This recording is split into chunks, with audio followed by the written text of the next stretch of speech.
la famille royale est connue pour son impartialité, mais un initié a déclaré à Express.co.uk qu'il existe des pratiques conservées à huis clos qui remontent à plusieurs générations.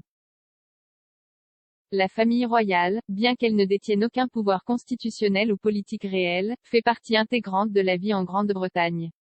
Des centaines d'organisations caritatives sont associées à la famille, certaines représentées par des mécènes royaux et d'autres créées par les membres de la famille royale eux-mêmes.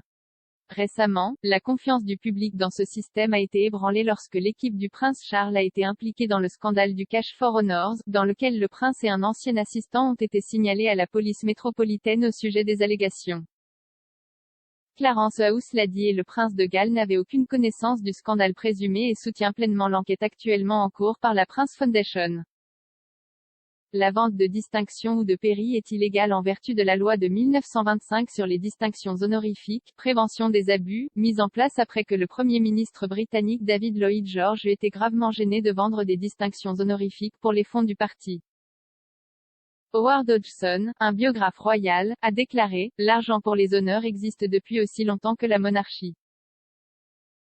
Autrefois, le roi ou la reine du jour décernait des honneurs en échange d'argent. » Il a ajouté qu'à l'heure actuelle et avec l'exemple du prince Charles, ces sommes énormes ne vont pas à lui, mais à aider des milliers de jeunes défavorisés qui bénéficient de The Prince Trust ou d'autres associations caritatives qu'il a créées.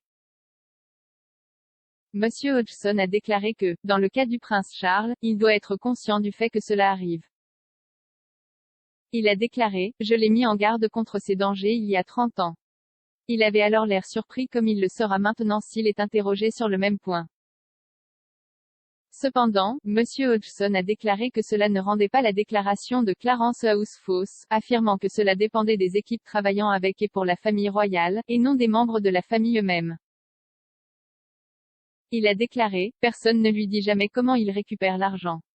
Il le retire et ne le compromettrait jamais en lui disant les détails. » Le prince Charles ferme les yeux sur cette pratique, a déclaré Monsieur Hodgson, car s'il posait trop de questions et voulait être ridiculement politiquement correct, aucun argent ne serait collecté et donc rien de bon ne serait fait. Des sources royales affirment qu'il appartient au gouvernement de décider de toutes les récompenses, y compris les récompenses honorifiques, avant que le palais ne soit informé qu'elles devraient être décernées. Un porte-parole du cabinet Office a déclaré à Express.co.uk, « Des processus rigoureux sont en place pour protéger l'intégrité du système de distinctions honorifiques qui est conçu de manière à ce que personne ne puisse offrir ou garantir un honneur. »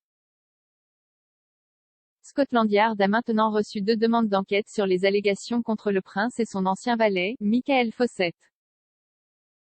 Le groupe de pression République a signalé que Charles et Monsieur Fawcett étaient soupçonnés d'avoir enfreint la loi, et Norman Baker, l'ancien député libéral-démocrate, a également demandé à Dame Cressida Dick, la commissaire du Mai, d'ouvrir une enquête. Le cœur de l'affirmation est que Monsieur Fawcett a proposé d'Haider à obtenir le titre de chevalier et la citoyenneté britannique pour Mahfouz Marei Moubarak bin Mahfouz, un milliardaire saoudien, qui a fait don de plus de 1,5 million de livres sterling aux œuvres caritatives de Charles, comme l'a rapporté le Sunday Times. Ce journal a rapporté une lettre de 2017, écrite lorsque Monsieur Fawcett était directeur général du Dumfries House Trust, dans laquelle il déclarait que l'organisme de bienfaisance était « disposé et heureux » d'user de son influence pour aider Monsieur Mahfouz à la lumière de sa générosité. Monsieur Fawcett a temporairement démissionné de son poste de directeur général de la Prince Foundation alors qu'une enquête est en cours à l'association caritative.